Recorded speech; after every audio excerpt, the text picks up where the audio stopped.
What's going on, guys? Today I'm going to show you how to change the engine oil and filter on your 2012 to 2015 Yamaha WR450f. I'm sure the steps will be very similar, if not the same, for other year 450s, but it should be the exact same steps for those year ranges 2012 to 2015. So the tools required for this are going to be pretty simple. All you're going to need is a 5mm Allen socket or a 5mm Allen key, Allen wrench. You will need a 12mm socket, short, shallow, along with a ratchet that you can use the socket with. I recommend 1/4 inch. You do need to get into a kind of a tight spot underneath the bike, and a 3/8 might be too big, so caution there. And then you'll also need a 5/16 or 8mm socket. This one's a 12 point, doesn't need to be a 12 point. 6 point will work just fine. I also recommend a bike stand or a bucket if you have to set the bike on, because you do want to have the bike in a straight up upright level ground position at some point. And then you could also probably use a little bit of brake cleaner. As far as parts go, if you're going to change the oil and filter like me, you're going to want the oil filter element itself, the O-ring for the oil filter cover, 3 small O-rings that go behind the oil filter cover, and then 2 oil drain plug crush sleeves slash seals, as well as at least 1 quart of your preferred engine oil.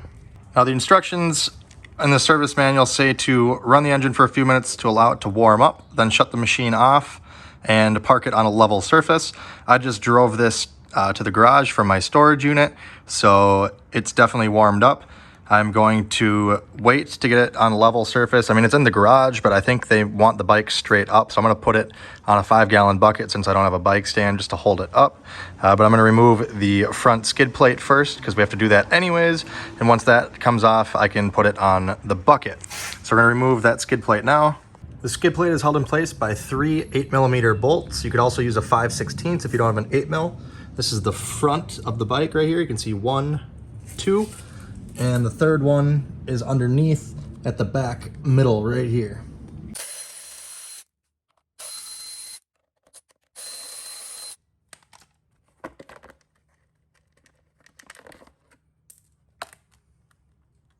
All right, there we go. Skid plate is off. The engine is a little bit warm, and I got it on the bucket.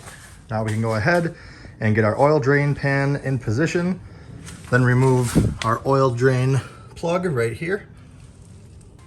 All right, and the oil drain plug is a 12mm. I'm gonna crack that loose. I'm not gonna take it all the way out yet. I'm gonna make out of like a piece of cardboard. I'm gonna have a little trough come in here just so I don't make a mess. I can't get this quite directly under it because of the bucket. All right, there we go. I just have a little piece of cardboard wedged under there. Be careful, your engine still could be hot when you're doing this. And there should be a washer or a seal behind this bolt, so make sure that that comes with it. As you can see, there's the washer. I think we gotta let it vent, so I'm gonna open up the fill here. Let it breathe. All right, so I gave up on the bucket. It's just in the way too much. So I put it back on level ground. As you can see, the oil is actually flowing out better because the bike is leaned this way towards the kickstand. And the second drain plug is going to be at the back of the engine here. This is where we removed that 8mm or 5/16 bolt for the skid plate. Here's the other drain bolt. It faces the rear of the bike. Should also be a 12mm. I recommend using a shallow for that one. I don't think there's enough room for a deep socket. A 12mm wrench may work if you can't get your ratchet up there. I ended up using a 1/4 inch ratchet because it's a little smaller than the 3/8. Again, careful not to burn yourself. Make sure the drain pan is placed under, so you can see the one still draining. So you have it under all of the drains. Make sure you don't lose the drain bolt, and the washer slash seal or gasket, if you will, should be on it. Then on the opposite side of the engine from the drain plugs that we were just on, we're gonna use a 5mm Allen to remove this bolt right here on the bottom of the filter housing. This is gonna drain the oil from the housing. Once I remove the drain bolt, I'm gonna then tilt the bike this direction to let most of the oil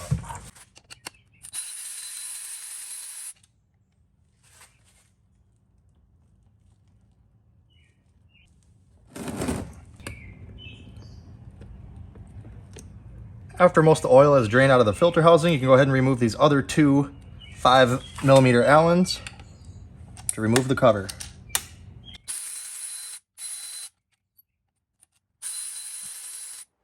Note that the longest bolt was the top rightmost bolt. We remove the cover here. In this case, my filter is kind of coming with it, but there should be an O-ring on the filter cover. We're going to be replacing that today. I recommend you doing the same. Should be able to just pull the filter out. Cute little guy. And you'll see there's 3 O-rings here. Get a better view for you. 2 right here and 1 here. Now, you don't have to necessarily replace these O-rings every time you change the filter or oil, but I went ahead and I ordered those up. So if you're going to replace these little O-rings, I recommend using a small flat blade screwdriver or a little pick, like so. And you're just going to come in from the inner diameter and gently pick them out of there. You don't want to score the aluminum housing with your pick or screwdriver. It shouldn't take much pressure to get these guys out of there. And then I'm going to take a rag and I'm just going to wipe up the old oil and any other debris that might be there where the O-rings are going to seat. And I'm also going to wipe out the inside of the housing. If you're using a shop rag, make sure that you don't leave a bunch of that red lint in there, or whatever color lint rag you're using. You don't want to leave all that debris in there. It could plug up your filter quicker.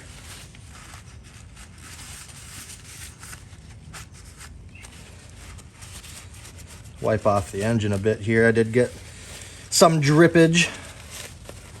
All right, so here's my 3 new O-rings. I'll post it down in the video description if you want to order yours, but here's the part number if you want to find them yourself otherwise. And I'm simply just going to press them into place. They should hold themselves in since they're recessed into the housing here. Make sure they're laying in there nice and flat. Don't want it to be pinched or anything.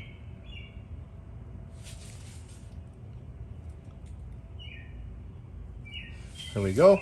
Now, using the same flathead or pick method, we're going to take the oil filter cap and get the old O-ring off of there.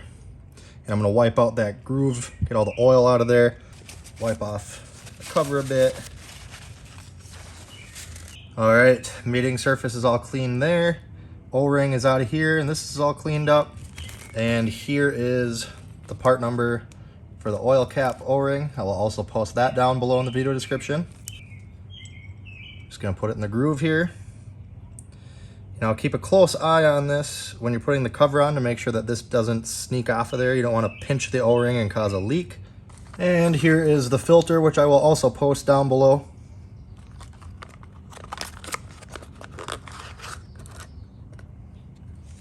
Now you'll notice one end of the filter is open while the other end is capped off. The capped off end faces the inside of the engine, so the open end will face you. You can't physically put it in the other way because of this little dowel here on the cap. Now we're going to orientate the cap just like this with these 2 little passages facing towards the rear of the engine. And I'm going to take my longest bolt, which went in the top frontmost position, and we're going to put that one in first. Doesn't really matter, but that's how I'm going to do it. Now you don't want those O-rings to fall off, and you don't want this one to fall off. So what I'm going to do is get everything lined up, push, and keep pressure so the O-rings can't fall out. I'm going to start the long bolt, and then I'm going to take the shortest of the bolts, and that one's going to go at the rearward top position. Then lastly, the drain bolt, which also holds the cover on. Use the 5mm Allen just to snug things up. I'm not going to torque them down just yet.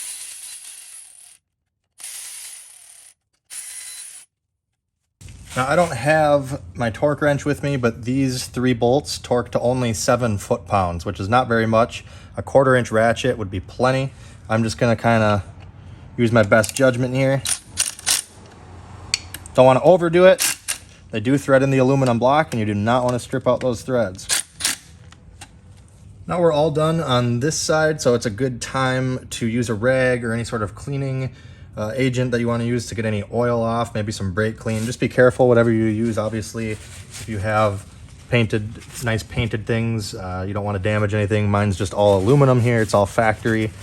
Nothing's custom painted or anything, so I'm not too worried about it. I honestly didn't spill that much.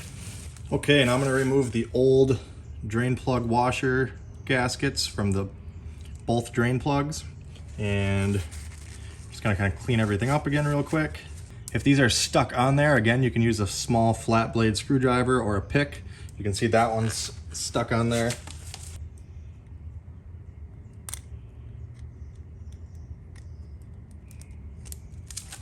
Here's the part number for the new washer seals, which you guessed it, I'll post down below in the video description.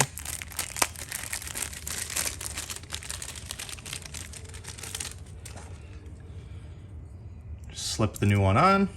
And we will reinstall both of these 12mm drain plugs. The torque for these is 14 foot-pounds, but again, if you don't have a torque wrench, just hand tight is plenty. 14 foot-pounds is not very much. Pretty much just get it tight by a finger and then give her a tiny bit extra with the wrench.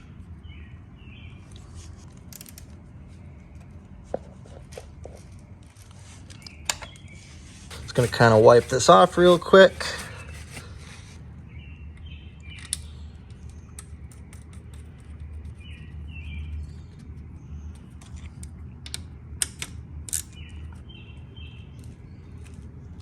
Again, wipe everything off, get it nice and clean. Don't want oil left on everything.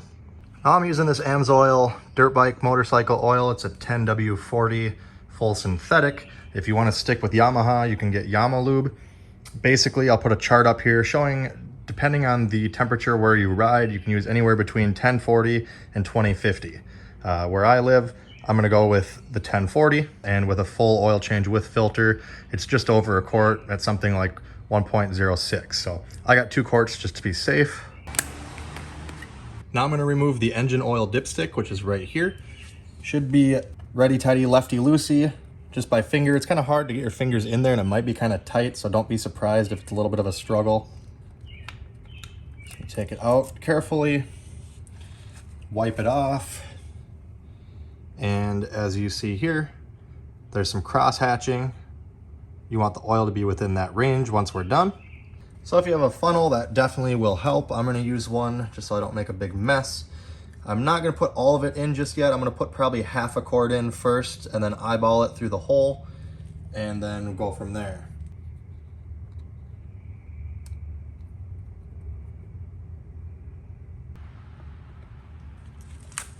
Okay, now I'm just gonna take a peek in there. And it's not very full yet. I can still see the bottom of the engine, so I'm comfortable just pouring the full quart in. I trust those specs. So I'm gonna pour the rest in now. All right, and now with that full quart in there, I'm gonna go ahead and put the dipstick back in, and I'm gonna thread it in because we need to start the engine. That's how they want you to do it. Thread this in until it's just snug. We'll be taking it out again, so also reinstall our fill plug. Now it says to fire up the bike and let it run for several minutes. So I'm gonna just let it run for 5 or 10 minutes, get kind of warm.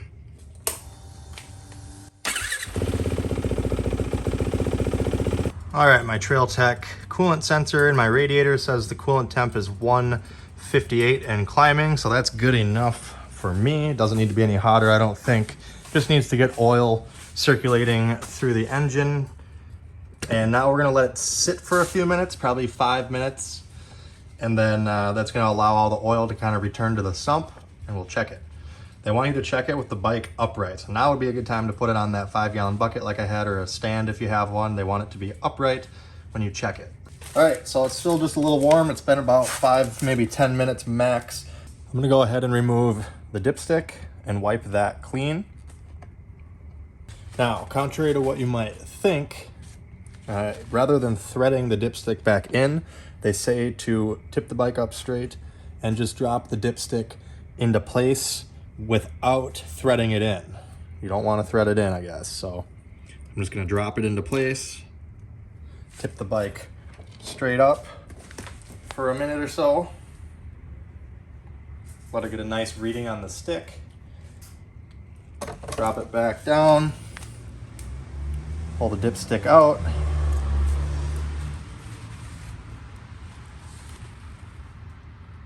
I don't know if you can tell on camera here, it's even kind of hard to tell for me, but we are like right here where my nail is, almost to the very top mark. So I am happy with that. I'm gonna wipe it one more time.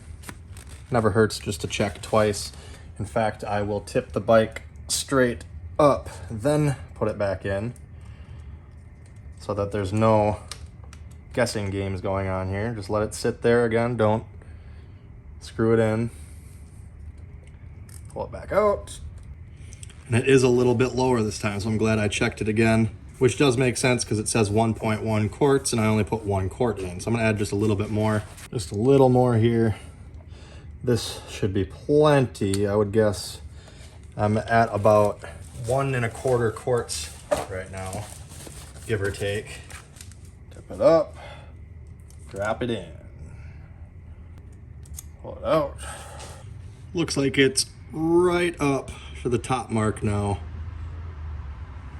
After I added the other 2 amounts of oil, I did run the bike again for another minute maybe, shut it down and let it all drain back for another couple minutes, then I checked it. So I think that's kind of important because before I ran it and checked the level, it was giving me a lower level. And then once I ran it, let it sit for a few minutes and checked it again, now it's giving me an accurate one. So I'm gonna leave it right there. I've got the full quart and then some in it, so I'm not concerned. It says just over a quart capacity, so I'm gonna put the dipstick back in, thread it into place. Be careful not to burn yourself on the engine. It's probably warm at this point. Don't need to reef this in, it's just plastic. Just kind of get it tight with your finger and your thumb. Remember, you do need to get this off again at some point. And again, reinstall and tighten the oil fill cap. Again, that doesn't have to be extremely tight either, just hand tight. Now quickly take a check over by the oil filter cover. Make sure there's no oil leaking down from here, no fresh trails. That's why it's important to clean it up also when you're done so you can see if there's anything leaking. Mine looks good, not worried about that. Then we'll go over here to the left side. Make sure everything is kind of wiped down over here. Fill plug and check plug are tight.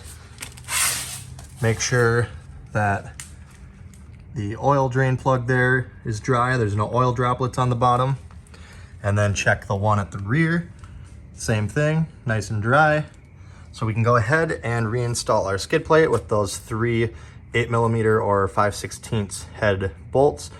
Those again, just hand tight. They're very small, thread into aluminum. Don't want to strip or break them off. There's gonna be 2 bolts that are the same length as each other and then one that's the longest. That long one is gonna be the one that goes back all by itself towards the rear here.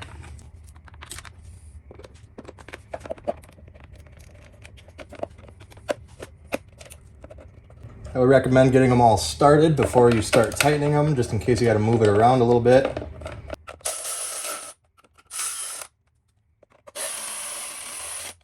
Well guys, that is it for the oil change. Pretty simple, not a lot of tools needed. You can easily do it yourself. If this video helped you out, make sure you hit that like button, comment down below with any questions. Check me out on all the socials. And as always guys, thanks for watching. Have a great day.